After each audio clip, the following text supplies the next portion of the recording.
जय जगन्नाथ पे तुम मो यूट्यूब चैनल लिपो क्लासेस को स्वागत। आज भिडियो पे देखिए कि मेजर 3 हिस्ट्री जैक आम भारत इतिहास रही। तो पूर्व आम देखी पशुपालन ता सहित जलसेचन व्यवस्था केमती कौन रही मेजर 3 आम यूनिट 1 क्लास करतमान। तो अब आम भिडियो देखिए पे जमीर मालिकाना स्वत्व बा तार जमीर मालिक किए थे मालिकाना केमती कौन रोला से विषय में देखा। तो डेढ़ नंबर चैप्टर क्लास को स्टार्ट करवा।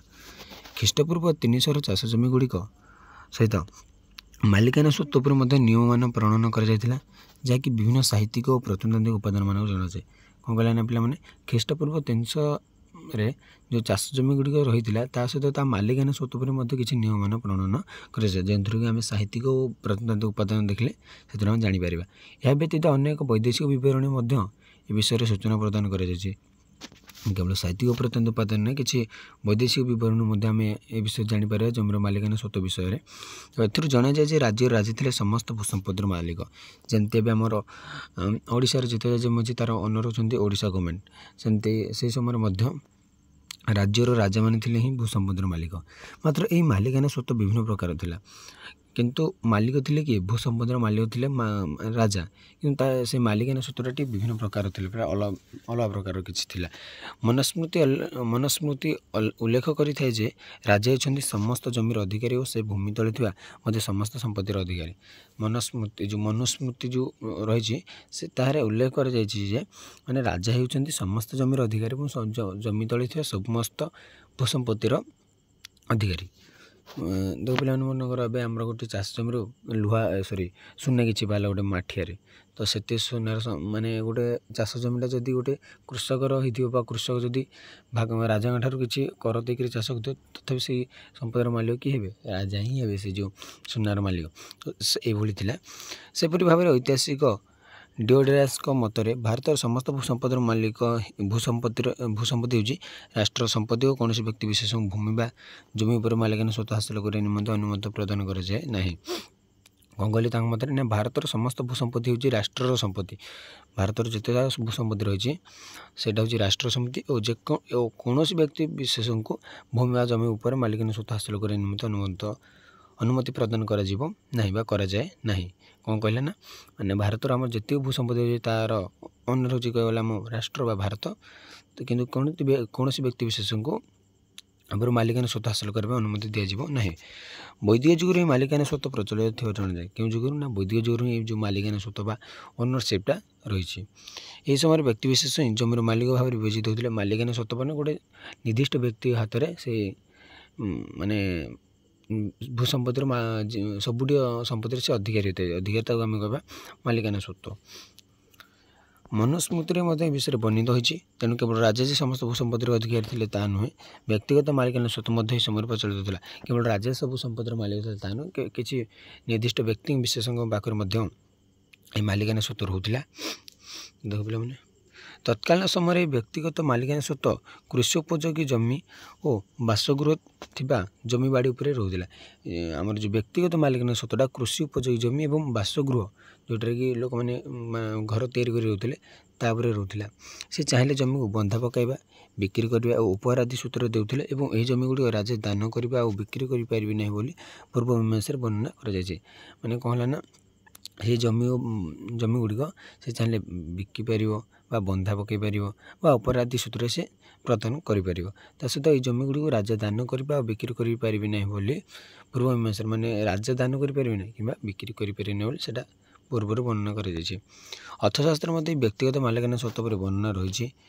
नारद स्मृति वर्णना रही व्यक्तिगत मालिकाना स्वत्व उपर राजा हस्तक्षेप करने उचित नुहे। माने निजर जमी बा निज जी मालिक निजर जी संपत्ति थी भूसंपत्ति तो से मालिकाना हस्तक्षेप आम राजा हस्तक्षेप करने उचित नुहे बोली नारद स्मृति वर्णना कराई। विषय बृहस्पति स्मृति समर्थन करपरी कले समाज विशृंखला सृष्टि हो सेटा कि बृहस्पति स्मृति समर्थन करी राजा व्यक्तिगत मालिकाना स्वत्व पर जो हस्तक्षेप कले तो से आम सामाजिकटा विशृंखला देखादेव बोली कही। तेणु बहु दृष्टि राष्ट्र संपत्ति और व्यक्तिगत संपत्ति पृथक थिला बोली जनाए। मैंने राष्ट्र संपत्ति गोटे अलग थी और व्यक्तिगत संपत्ति अलग थिला बोली जनाए।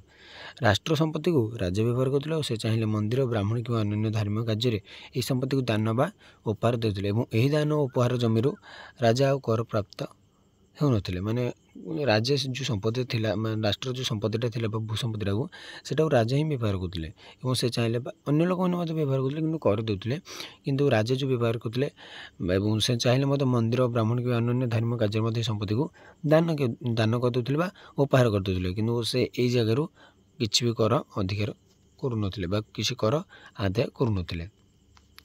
ଏହାଛଡ଼ା ବ୍ୟକ୍ତିଗତ ମାଲିକାନା ସତ୍ତ୍ୱ ଥିବା ବ୍ୟକ୍ତି ନିଜ ଜମି ଉପରେ ସମ୍ପୂର୍ଣ୍ଣ ଅଧିକାର ରଖିଥିଲେ। ମାନେ ଯିଏ ବ୍ୟକ୍ତିଗତ ମାଲିକାନା ସତ୍ତ୍ୱ ଥିବା ଯେଉଁ ଜମି ଉପରେ ତ ସେମାନେ ସମ୍ପୂର୍ଣ୍ଣ ଅଧିକାର ରଖିଥିଲେ। ଏହିପରିକି ଯଦି ରାଜା ଧାର୍ମିକ ଉଦ୍ଦେଶ୍ୟରେ ଜମିଦାନ କରିବାର ଆବଶ୍ୟକ କ'ଣ ପଡ଼ୁଥିଲା, ସେ ମଧ୍ୟ ଏହି ଜମି ବ୍ୟକ୍ତିଙ୍କ ଠାରୁ କ୍ରୟ କରୁଥିଲେ। ଏପରି ଯଦି ରାଜାଙ୍କ ଧାର୍ମିକ ଉଦ୍ଦେଶ୍ୟରେ ଜମିଦାନ କରିବାର ଆବଶ୍ୟକ କ'ଣ ପଡ଼ୁଥିଲା, ସେ ମଧ୍ୟ ଜମିଗୁଡ଼ିକୁ ବ୍ୟକ୍ତିଙ୍କ ଠାରୁ କ୍ରୟ କରୁଥିଲେ ରାଜା। ଉଦାହରଣ ସ୍ୱରୂପ ରାଜା ଉତ୍ତରଦତ୍ତ ଏକ ବୌଦ୍ଧ ସଂଘକୁ ଦାନ କରିବା ପାଇଁ ଜଣେ ବ୍ରାହ୍ମଣ ଠାରୁ ଖଣ୍ଡି ଜମି କ୍ରୟ କରିଥିଲେ ବୋଲି ନାସିକ ଶିଳାଲେଖ। ମାନେ ରାଜା ଉତ୍ତରଦତ୍ତ ଗୋଟେ ବୌଦ୍ଧ ସଂଘକୁ ଦାନ କରିବା ପାଇଁ ଜଣେ ବ୍ରାହ୍ମଣଙ୍କ ଠାରୁ ଖଣ୍ଡି ଜମି କ୍ରୟ କରିଥିଲେ ବୋଲି ନାସିକ ଶିଳାଲେଖରୁ ଜଣାଯାଏ। ମାନେ ରାଜା ମଧ୍ୟ ଗୋଟେ ବ୍ୟକ୍ତିଗତ ମାନେ ଜମିକୁ କିଣି ଅନ୍ୟ ଦାନ କରୁଥିଲେ ବା ତାଙ୍କୁ ନିଜ କାମରେ ମଧ୍ୟ ବ୍ୟବହାର କରୁଥିଲେ।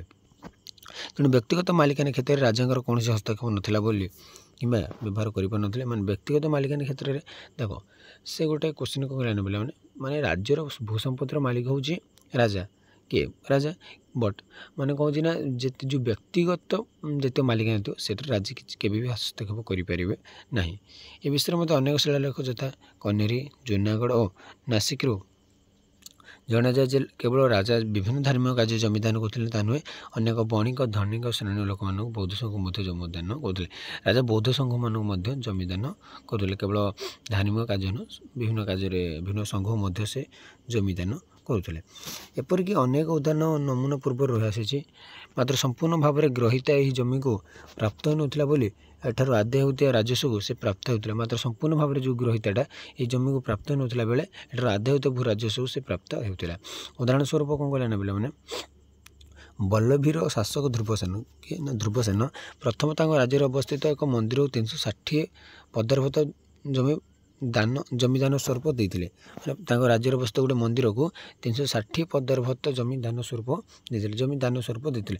ମନୁମଦାସ ମହୋତ୍ସବରେ ଉଲ୍ଲେଖକର ଅଛନ୍ତି ଯେ ରାଜା ଯେହେତୁ ରାଜ୍ୟର ସମସ୍ତ ସମ୍ପତ୍ତିର ମାଲିକ ତେଣୁ କୌଣସି ବ୍ୟକ୍ତିବିଶେଷ ସମ୍ପତ୍ତିର ଅଧିକାରୀ ଥିଲେ ସୁଦ୍ଧା ସାର୍ବଭୌମ ମାଲିକାନା ସତ୍ତ୍ୱ ରାଜାଙ୍କର ରହିଥିଲା। ମାନେ ଗୋଟେ ବ୍ୟକ୍ତିବିଶେଷ ସମ୍ପତ୍ତିର ଅଧିକାରୀ ହୋଇଥିବ କିନ୍ତୁ ସାର୍ବଭୌମ ମାଲିକାନା ସତ୍ତ୍ୱ କାହା ପାଖରେ ରହିଥିଲା, ରାଜାଙ୍କ ପାଖରେ ହିଁ ରହିଥିଲା।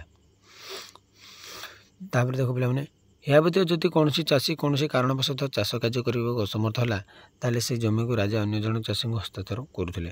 ଯଦି ଗୋଟେ ଚାଷୀ କୌଣସି କାରଣବଶତଃ ଚାଷ କାର୍ଯ୍ୟକୁ ଅସମର୍ଥ ହୋଇଗଲା ବା ତା'ର ଏଜ୍ ହେଇଗଲା କିମ୍ବା କୌଣସି କାରଣ ସେ ଚାଷ କାର୍ଯ୍ୟ କରିପାରିଲା ନାହିଁ, ତାହେଲେ ରାଜା କ'ଣ ଅନ୍ୟ ଚାଷୀକୁ ସେଇଟା ହସ୍ତାନ୍ତର କରିଦେଉଥିଲେ। ଏ ବିଷୟରେ କୌଟିଲ୍ୟଙ୍କ ଅର୍ଥଶାସ୍ତ୍ରର ସୂଚନା ମିଳିଥାଏ। ମାତ୍ର ଏ ବ୍ୟବସ୍ଥା ନୂତନ ଭାବରେ ପ୍ରସ୍ତୁତ ହୋଇଥିବା ଜମି ଉପରେ ଲାଗୁଥିଲା। ମାନେ ଯେଉଁଟା ନୂତନ ଭାବରେ ପ୍ରସ୍ତୁତ ହୋଇଛି ଯେଉଁ ଜମିଟା, ସେଇଟା ଏଇ ଯେଉଁ ହସ୍ତାନ୍ତର ପ୍ରକ୍ରିୟାଟା କାର୍ଯ୍ୟକାରୀ ହେଉଥିଲା। କାରଣ ରାଜାଙ୍କର ଏହିସବୁ ଅଞ୍ଚଳ ଗୁଡ଼ିକରୁ କର ଆଦାୟ କରିବା ଥିଲା ମୁଖ୍ୟ ଉଦ୍ଦେଶ୍ୟ। ରାଜାଙ୍କର ମୁଖ୍ୟ ଉଦ୍ଦେଶ୍ୟ, ସେ ଯିଏ ଚାଷ କରୁଛି କରୁନା ନାହିଁ, ମୋତେ କର ଦରକାର, କର ବା ଅର୍ଥ ଦରକାର। এই ଅଞ୍ଚଳଗୁଡ଼ିକ ରାଜାଙ୍କର ଅଧୀନସ୍ଥ ଥିଲା। ଅଞ୍ଚଳଗୁଡ଼ିକ ସବୁ ରାଜାଙ୍କର ଅଧୀନସ୍ଥ ଥିଲା। ବ୍ୟକ୍ତିଗତ ମାଲିକାନା ସତ୍ତ୍ୱ ଏ ଜମି ଉପରେ ଲାଗୁ ହୋଇନଥିଲା। ମାନେ ବ୍ୟକ୍ତିଗତ ମାଲିକାନା ସତ୍ତ୍ୱଟା ଏ ଜମି ଉପରେ ଲାଗୁ ହୋଇନଥିଲା। ରାଜା ଏଗୁଡ଼ିକ ମଜୁରିଆମାନଙ୍କ ଦ୍ୱାରା ଚାଷ କରୁଥିଲେ। ରାଜା କ'ଣ କରୁଥିଲେ? ମଜୁରିଆମାନଙ୍କ ଦ୍ୱାରା ଏଇ ଜମିଗୁଡ଼ିକୁ ଚାଷ କରୁଥିଲେ। କିନ୍ତୁ ଏ କ୍ଷେତ୍ରରେ କହିବାକୁ ଗଲେ ମଜୁରିଆ ଶ୍ରେଣୀଙ୍କର ଏହି ଜମି ଗୁଡ଼ିକ ଉପରେ କୌଣସି ଅଧିକାର ନଥିଲା। ମାନେ ମଜୁରିଆମାନେ ଯେଉଁ ଚାଷ କରୁଥିଲେ ସେମାନଙ୍କର କୌଣସି ଅଧିକାର ନଥିଲା। ଏମାନେ ଅତ୍ୟନ୍ତ ଦୁଃଖ ଦୁର୍ଦ୍ଦିନରେ ସମୟ କାଟୁଥିଲେ। ବହୁତ ଦୁଃଖ କଷ୍ଟରେ ସେମାନେ ତାଙ୍କ ନିଜର ଜୀବନ ବିତାଉଥିଲେ। ଏମାନଙ୍କ ମଧ୍ୟ ବ୍ୟକ୍ତିଗତ ମାଲିକାନା ସତ୍ତ୍ୱ ନଥିଲା। ଏମାନଙ୍କର ବ୍ୟକ୍ତିଗତ ମାଲିକାନା ନଥିଲା, ଆଙ୍କେ ବହୁତ ଦୁଃଖ କଷ୍ଟରେ ଶୋଷୁଥିଲେ କିଏ? ମଜୁରିଆମାନେ। ତେଣୁ ଜମିଗୁଡ଼ିକର ଖଜଣା ଠିକ୍ ଭାବରେ ନ ମିଳେ ଅନ୍ୟ ଦେବାର ଅଧିକାର ରାଜାଙ୍କର ଥିଲା। ତ ଏହାଛଡ଼ା ଏହି ଜମିଗୁଡ଼ିକୁ ସ୍ଥାୟୀ ଭାବରେ ଦାନ କରୁଥିଲେ କି ନାହିଁ ସେ ବିଷୟରେ ସଠିକ୍ ତଥ୍ୟ ମିଳେ। ମାନେ ସ୍ଥାୟୀ ଭାବରେ ସେ ଦାନ କରୁଥିଲେ ନାହିଁ କିଛି ଜଣାପଡ଼ୁନି, କିନ୍ତୁ ଚାଷ କାର୍ଯ୍ୟ ପାଇଁ ବା କର ଆଦାୟ ପାଇଁ ସେ ଦାନ କରୁଥିଲେ ରାଜା। ତେଣୁ ମୋଟାମୋଟି ଭାବରେ କହିବାକୁ ଗଲେ ଯଦିଓ ତତ୍କାଳୀନ ସମୟରେ ରାଜା ଥିଲେ ସମସ୍ତ ସମ୍ପତ୍ତିର ଅଧିକାରୀ, ମାତ୍ର ଏହି ଜମିଗୁଡ଼ିକରୁ କିଛି ଜମି ଉପରେ ବ୍ୟକ୍ତିଗତ ମାଲିକାନା ସତ୍ତ୍ୱ ମଧ୍ୟ ରହୁଥିଲା। ମାନେ ମୋଟାମୋଟି କହିବାକୁ ଗଲେ ବହୁ ସମ୍ପତ୍ତିର ଅଧିକାରୀ କିଏ ଥିଲେ? ରାଜା।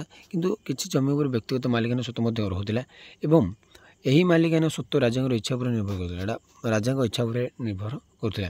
କାରଣ ବୌଦ୍ଧ ଗ୍ରନ୍ଥ ମିଳିନ୍ଦପନରେ ଉଲ୍ଲେଖ ଅଛି ଯେ ପୃଥିବୀ ପୃଷ୍ଠରେ ଅବସ୍ଥିତ ସମସ୍ତ ନଗର, ବନ୍ଦର, ଖଣି ପ୍ରଭୃତି ଶାସକଙ୍କର ମାଲିକାନା ସ୍ୱତ୍ୱର ଅନ୍ତର୍ଭୁକ୍ତ ଅଟନ୍ତି। ମାନେ ପୃଥିବୀପୃଷ୍ଠରେ ଯେତିକି ଅବସ୍ଥିତ ନଗର ଗୁଡ଼ିକ କିମ୍ବା ବନ୍ଦର ଗୁଡ଼ିକ କିମ୍ବା ଖଣି ଗୁଡ଼ିକ ସବୁଠି ଶାସକଙ୍କର ମାଲିକାନା ସ୍ୱତ୍ୱର ଅନ୍ତର୍ଭୁକ୍ତ ଅଟନ୍ତି। ଏ ବିଷୟରେ ମଧ୍ୟ ପୁରାଣରେ ଆଲୋଚିତ ହୋଇଛି। ଅନେକ ଶାସ୍ତ୍ର ଓ ପୁରାଣ ଗୁଡ଼ିକ ମଧ୍ୟ ଏଥିରେ ସମ୍ମତି ପ୍ରକାଶ କରିଥାନ୍ତି। ମାନେ ଯେଉଁ ପୃଥିବୀର ସମସ୍ତ ନଗର କିମ୍ବା ବନ୍ଦର ଗୁଡ଼ିକ ସବୁ କ'ଣ ମାଲିକାନା ସ୍ୱତ୍ୱର ଅନ୍ତର୍ଭୁକ୍ତ ଅଟେ। ତ ବୋଲେ ନା ପୃଥିବୀରେ ଯେତେ ଜାଗା ଅଛି ସମସ୍ତର କିଛି ମାଲିକାନା ଅଛନ୍ତି ନା ନାହିଁ, ସମସ୍ତଙ୍କର କିଛି ନା କିଛି ମାଲିକାନା କେଉଁ ଦେଶ ହେଉ ବା ବ୍ୟକ୍ତି ବିଷୟରେ ମଧ୍ୟ କିଛି ରହିଥାନ୍ତି। କାରଣ ପୂର୍ବତ ରାଜାଙ୍କୁ ପ୍ରଭୁ ଭାବରେ ପ୍ରଜାମାନେ ମନେ କରନ୍ତି। ମାନେ କ'ଣ ରାଜାଙ୍କୁ ଗୋଟେ ଦେବତା ଭଳି ମାନେ ପ୍ରଜାମାନେ ମନେ କରିଦେବା, ମାନେ ତାଙ୍କୁ ସେମିତି ବିହେଭ୍ କରନ୍ତି। ଆଉ ଯଦି କିଛି ଜମି ଉପରେ ବ୍ୟକ୍ତିଗତ ମାଲିକାନା ସ୍ୱତ୍ୱ ରହୁଥିଲା, କିନ୍ତୁ ସମ୍ପୂର୍ଣ୍ଣ ଭାବରେ ଅଧିକାର ରାଜ୍ୟର ଓ ରାଜ୍ୟ ଅଧୀନସ୍ଥ ଏଗୁଡ଼ିକ ଥିଲା। ଏଥିନିମନ୍ତେ ପ୍ରଜା ମଧ୍ୟ ରାଜାଙ୍କୁ କର ପ୍ରଦାନ କରୁଥିଲେ ଓ ଏହାର ପ୍ରତିବଦଳରେ ରାଜା ତାଙ୍କୁ ସୁରକ୍ଷା ପ୍ରଦାନ କରୁଥିଲେ। ମାନେ ସମ୍ପୂର୍ଣ୍ଣ ଭାବରେ ଅଧିକାର ରାଜ୍ୟର ରାଜ୍ୟ କରୁଥିଲା। ମାନେ ବ୍ୟକ୍ତିଗତ ମାଲିକାନା ସ୍ୱତ୍ୱ ରହୁଥିଲା, କିନ୍ତୁ ସମ୍ପୂର୍ଣ୍ଣ ମାତ୍ରାରେ ସେ ମାଲିକାନା ସ୍ୱତ୍ୱଟା କ'ଣ ରାଜ୍ୟର ହିଁ ଥିଲା ବା ରାଜ୍ୟର ଅଧୀନସ୍ଥ ଥିଲା। ସେଥିପାଇଁ ପ୍ରଜା ମଧ୍ୟ ରାଜାଙ୍କୁ କର ପ୍ରଦାନ କରୁଥିଲେ ଏବଂ ଏହା ପ୍ରତିବଦଳରେ ରାଜା ତାଙ୍କୁ ସୁରକ୍ଷା ପ୍ରଦାନ କରୁଥିଲେ। ରାଜାମାନେ ଆଞ୍ଚଳିକ ସାର୍ବଭୌମତ୍ୱର ଅଧିକାରୀ ଥିଲେ। ରାଜା କିଏ ମାନେ ସାର୍ବଭୌମତ୍ୱର ଅଧିକାରୀ ଥିଲେ ରାଜା। ତେଣୁ ସେ ଅନେକ ସମୟରେ ଭିକ୍ଷୁ ଓ ବ୍ରାହ୍ମଣମାନଙ୍କୁ ଦକ୍ଷିଣ ଆକାରରେ ଗୋଟେ ଗ୍ରାମ ପ୍ରଦାନ କରୁଥିଲେ ଓ ଭିକ୍ଷୁ ସଂଘକୁ ମଧ୍ୟ ଦାନ କରୁଥିଲେ। ମାନେ ଭିକ୍ଷା ସଂଘମାନଙ୍କୁ ଗୋଟେ ଗ୍ରାମ ପ୍ରଦାନ କରିଦେଉଥିଲେ ରାଜା। ରାଜକୀୟ ଜମିଦାନ ଗ୍ରହୀତାକୁ ଅନେକ ସୁବିଧା ପ୍ରଦାନ କରୁଥିଲା। ରାଜକୀୟ ଜମିଦାନ ଗ୍ରହୀତାଙ୍କୁ ଅନେକ ସୁବିଧା ପ୍ରଦାନ କରୁଥିଲା। କ'ଣ ସୁବିଧା ଦେଖିବା? ସେମାନଙ୍କୁ ଆଉ କର ଦେବାକୁ ପଡ଼ୁନଥିଲା। ରାଜକୀୟ ସୈନ୍ୟବାହିନୀରେ ସେମାନେ ଯୋଗ ଦେଉଥିଲେ। ସେମାନଙ୍କୁ ମଧ୍ୟ ଛୋଟ ଛୋଟ ଅପରାଧର ବିଚାର କରିବା, ଦଣ୍ଡ ପ୍ରଦାନ କରିବା ପାଇଁ ଅନୁମତି ବା ସୁବିଧା ଦିଆଯାଉଥିଲା। ଏହି ଜମିଦାନ ବ୍ୟବସ୍ଥା ବଂଶ ପରେ ବଂଶ ପର୍ଯ୍ୟନ୍ତ ହସ୍ତାନ୍ତର ହେଉଥିଲା। ଏହାକୁ ଅକ୍ଷନିଭି କୁହାଯାଏ। ଅକ୍ଷନିଭି କାହାକୁ କୁହାଯାଏ ପିଲାମାନେ? ଏଇଟା ବହୁତ ଇମ୍ପୋର୍ଟାଣ୍ଟ କ୍ୱେଶ୍ଚନ୍। ଯେଉଁ ମାନେ କିଛି ରାଜକୀୟ ଜମିଦାନ ଗ୍ରହୀତାଙ୍କୁ, ଯେ ରାଜକୀୟ ଜମିଦାନ କଥା ସେଇ ଜମିଦାରଟାକୁ ଯିଏ ଗ୍ରହଣ କରିଥାଏ ରାଜାଙ୍କର, ତାଙ୍କୁ ଅନେକ ସୁବିଧା ପ୍ରଦାନ କରାଯାଉଥିଲା। ଯଥା ସେମାନଙ୍କୁ କର ଦେବାକୁ ପଡ଼ୁନଥିଲା। ରାଜକୀୟ ସୈନ୍ୟବାହିନୀରେ ସେମାନଙ୍କୁ ଯୋଗ ଦେଉଥିଲେ ବା ସେମାନଙ୍କୁ ସୁଯୋଗ ମିଳୁଥିଲା। ସେମାନଙ୍କୁ ମଧ୍ୟ ଛୋଟ ମୋଟ ଅପରାଧର ବିଚାର କରିବା, ଦଣ୍ଡ ପ୍ରଦାନ କରିବା ପାଇଁ ଅନୁମତି ବା ସୁବିଧା ଯାଉଥିଲା। ସେମାନେ ମଧ୍ୟ କିଏ ଗୋଟେ ଛୋଟ ମୋଟ ଭୁଲ କଲା ତ ସେଟାର ବିଚାର କରିବା ପାଇଁ ମଧ୍ୟ ତାଙ୍କୁ ଅନୁମତି ମିଳିଯାଉଥିଲା।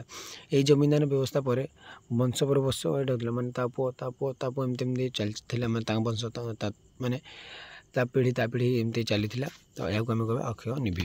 ତେଣୁ ଜମିଦାନ ବ୍ୟବସ୍ଥା କୋଷାଣ ଶାସନ ସମୟରେ ଚିରସ୍ଥାୟୀ ଥିଲା। ମାନେ ଯେଉଁ କୋଷାଣ ଶାସନ ସମୟରେ ଜମିଦାନ ବ୍ୟବସ୍ଥାଟା ଚିରସ୍ଥାୟୀ ଥିଲା। ଗୁପ୍ତ ରାଜଶାସନ ସମୟରେ ଜମିଦାନ ବ୍ୟବସ୍ଥା ସାଧାରଣ ବା ଚିରାଚରିତ ବ୍ୟବସ୍ଥା ଭାବରେ ପରିଗଣିତ ହେଲା, ଯାହାକି ଭାରତୀୟ ସମାଜରେ ଏକ ପ୍ରକାର ସାମନ୍ତବାଦୀ ପ୍ରଥା ସୃଷ୍ଟି କରିଥିଲା।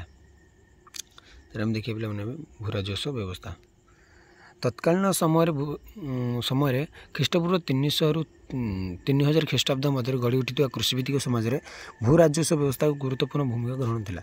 କ'ଣ ନା ଭୂରାଜସ୍ୱ ବ୍ୟବସ୍ଥା ବହୁତ ଇମ୍ପୋର୍ଟାଣ୍ଟ ଏଗୁଡ଼ି ଥିଲା ସେହି ସମୟରେ। କୃଷିଭିତ୍ତିକ ସମାଜରେ ଭୂରାଜସ୍ୱ ଥିଲା ରାଷ୍ଟ୍ର ଅର୍ଥନୀତିର ଏକ ମୁଖ୍ୟ ଉତ୍ସ। ମାନେ ରାଷ୍ଟ୍ରର ଯେଉଁ ଅର୍ଥନୀତିଟାକୁ ସୁଦୃଢ଼ କରିବା କିମ୍ବା ସେଇଟାକୁ କମେଇବା ଆଉ ବଢ଼େଇବା, ସେଟାର ମୁଖ୍ୟ ଅଂଶ କ'ଣ ଥିଲା? ଭୂରାଜସ୍ୱ। ପ୍ରଜାମାନେ ନିଜର ସୁରକ୍ଷା ପାଇଁ ରାଜାଙ୍କୁ 100 ଟନ୍ ଉତ୍ପାଦନ ବା ଅର୍ଥର କର ଆକାରରେ ଦେଉଥିଲେ। ମନେକର ପିଲାମାନେ ଦେଖ, ମୁଁ କହିଦେଉଛି, ମନେକର 60 ବସ୍ତା ଯଦି ଧାନ ହେଲା କିମ୍ବା ଯେକୌଣସି ଫସଲ, ତ 10 ବସ୍ତା ସେ କାହାକୁ ଦେଉଥିଲେ? ରାଜାଙ୍କୁ ସେ ଦେଇ ଦେଉଥିଲେ। ଏଇଠି ଥିଲା ସେ ସମୟରେ କ'ଣ କର, ମାନେ ଯଦି 60 ବସ୍ତା ହେଲା ତ 50 ବସ୍ତା ତାଙ୍କର ଆଉ 10 ବସ୍ତା ଦେଇଦେବେ ରାଜାଙ୍କୁ। ଏହି ପ୍ରକାର ସେ ସମୟ ସବୁ ଥିଲା ବ୍ୟବସ୍ଥା। ଏହାକୁ ରାଜା ନିଜର ରାଜ୍ୟର ଖର୍ଚ୍ଚ ପାଇଁ ବିନିଯୋଗ କରୁଥିଲେ। ରାଜା ନିଜର ଖର୍ଚ୍ଚ କରୁଥିଲେ ଏବଂ ରାଜ୍ୟର ଖର୍ଚ୍ଚ ପାଇଁ ବିନିଯୋଗ କରୁଥିଲେ। ଏଥିରୁ କିଛି ଅଂଶ ସେ ସୈନ୍ୟବାହିନୀର ରକ୍ଷଣାବେକ୍ଷଣ, କିଛି ରାଜ ପରିବାର ଓ ଅନ୍ୟ କିଛି ଅଂଶକୁ ସେ ଲୋକହିତକର କାର୍ଯ୍ୟ ନିମନ୍ତେ ଖର୍ଚ୍ଚ କରୁଥିଲେ, ଯାହାକି ଏବେ ମଧ୍ୟ ଚାଲିଛି। ଏଥିନିମନ୍ତେ ରାଜା ମଧ୍ୟ ଏକ ସ୍ୱତନ୍ତ୍ର ରାଜସ୍ୱ ବିଭାଗ ଖୋଲିଥିଲେ ଓ କର ଆଦାୟ ପାଇଁ ବିଭିନ୍ନ ରାଜ୍ୟ କର୍ମଚାରୀଙ୍କୁ ନିଯୁକ୍ତ କରିଥିଲେ। ମାନେ ବିଭିନ୍ନ ରାଜସ୍ୱ ବିଭାଗ ଖୋଲିଥିଲେ ଏବଂ କର ଆଦାୟ ପାଇଁ ବିଭିନ୍ନ ରାଜ୍ୟ କର୍ମଚାରୀମାନଙ୍କୁ ମଧ୍ୟ ନିଯୁକ୍ତ କରିଥିଲେ। ଅର୍ଥଶାସ୍ତ୍ର ବିଭିନ୍ନ ସାହିତ୍ୟ ଉପାଦାନରେ ଜଣାଯାଏ ଯେ 2 ଜଣ ରାଜ୍ୟ କର୍ମଚାରୀ ରାଜସ୍ୱ ବିଭାଗରେ ନିଯୁକ୍ତ ହୋଇଥିଲେ। କେତେ ଜଣ? ନା 2 ଜଣ ରାଜ୍ୟ କର୍ମଚାରୀ ଆମ ରାଜସ୍ୱ ବିଭାଗରେ ନିଯୁକ୍ତ ହୋଇଥିଲେ। ସେମାନେ ହେଲେ ଭାଗଦୁଭ ଓ ସମାହର୍ତ୍ତା। ଏମାନେ ଥିଲେ କ'ଣ ରାଜସ୍ୱ ବିଭାଗର 2 ରାଜ୍ୟ କର୍ମଚାରୀ। ଏହା ବ୍ୟତୀତ କରର ପରିମାଣ ବିଭିନ୍ନ ସମୟରେ ବିଭିନ୍ନ ଭାବରେ ସ୍ଥିର ହେଉଥିଲା। ମୌର୍ଯ୍ୟ ସମ୍ରାଟମାନେ 25% କର ଆଦାୟ କରୁଥିଲେ ବୋଲି ଅର୍ଥଶାସ୍ତ୍ରରେ ଉଲ୍ଲେଖ ରହିଛି। କେତେ ପ୍ରତିଶତ? ନା 25% କର ଆଦାୟ କରୁଥିଲେ ବୋଲି ଅର୍ଥଶାସ୍ତ୍ରରେ ଆମର ଉଲ୍ଲେଖ ରହିଛି। ଅଶୋକଙ୍କ ସମୟରେ କରର ପରିମାଣ ଖୁବ୍ କମ୍ ଥିଲା ବୋଲି ବିଭିନ୍ନ ଶିଳାଲେଖରୁ ଜଣାଯାଏ। ମାନେ ଯେଉଁ ଅଶୋକ ଯେଉଁ ସମୟରେ ଶାସନ କରୁଥିଲେ ସେ ସମୟରେ କରର ପରିମାଣଟା ବହୁତ କମ୍ ଥିବା ବୋଲି ଆମ ବିଭିନ୍ନ ଶିଳାଲେଖରୁ ଜଣାଯାଏ। ସମ୍ରାଟ ଅଶୋକ ଦୁର୍ଭିକ୍ଷ ତଥା ବିଭିନ୍ନ ପ୍ରାକୃତିକ ବିପର୍ଯ୍ୟୟ ବେଳେ କରର ପରିମାଣ ହ୍ରାସ କରୁଥିଲେ ଆଉ କର ଆଦାୟ ସମୟରେ କୋହଳ ନୀତି ଅବଲମ୍ବନ କରୁଥିଲେ। ମାନେ ଅଶୋକ ବହୁତ ମାନେ ଯେତେବେଳେ କର ଆଦାୟ କରିବା ସମୟ ଆସୁଥିଲା ସେ ବହୁତ ମାନେ କୋହଳ ନୀତି ଏତେ ଦେଖୁନଥିଲେ, କୋହଳ ନୀତି ହିଁ ଅବଲମ୍ବନ କରୁଥିଲେ।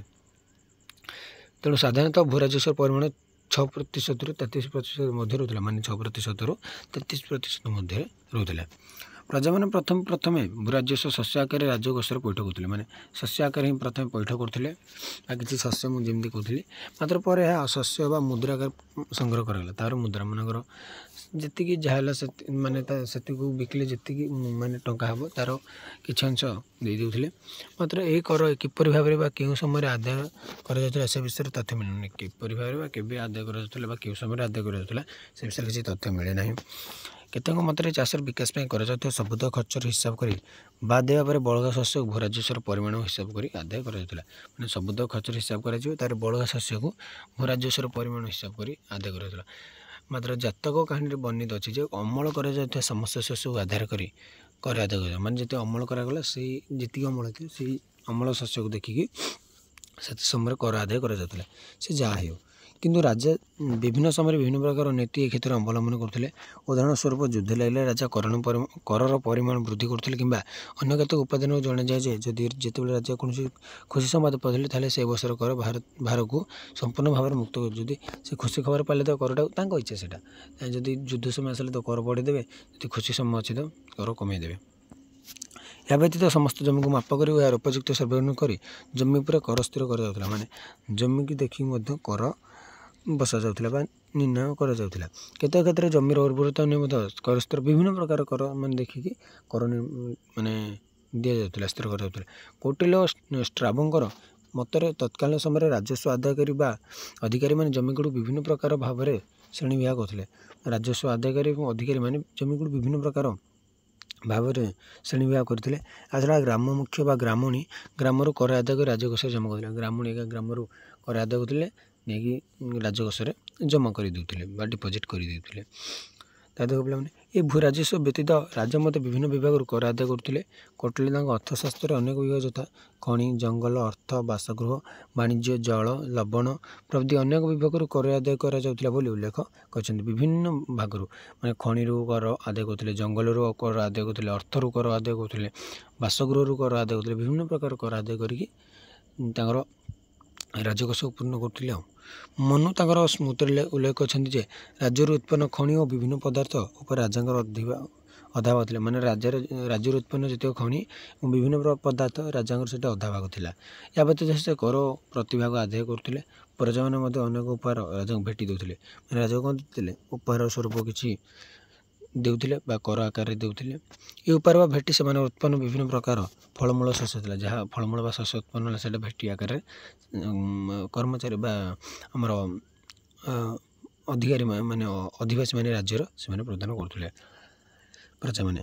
ଏପରି ଭାବରେ ତତ୍କାଳୀନ ସମୟରେ ଭୂରାଜସ୍ୱ ବ୍ୟବସ୍ଥା ଅତ୍ୟନ୍ତ ସୁଚାରୁ ରୂପରେ ପରିଚାଳିତ ହେଉଥିଲା ତଥା ଏହି କର ଆଦାୟ ସମୟରେ ଅତ୍ୟନ୍ତ କୋହଳ ନୀତି ଅବଲମ୍ବନ କରାଯାଉଥିଲା ଓ ପ୍ରଜାମାନଙ୍କର କିପରି କିଛି କ୍ଷତି ନ ହେବ ସେ ଉପରେ ମଧ୍ୟ ବିଶେଷ ଧ୍ୟାନ ଦିଆଯାଉଥିଲା। ମାନେ ବହୁତ କୋହଳ ନୀତି ଅବଲମ୍ବନ କରାଯାଉଥିଲା, ଯେପରି ଭାବରେ ପ୍ରଜାମାନଙ୍କର କିଛି କ୍ଷତି ନ ହେବ ସେ ବିଷୟରେ ବିଶେଷ ଧ୍ୟାନ ଦେଉଥିଲେ।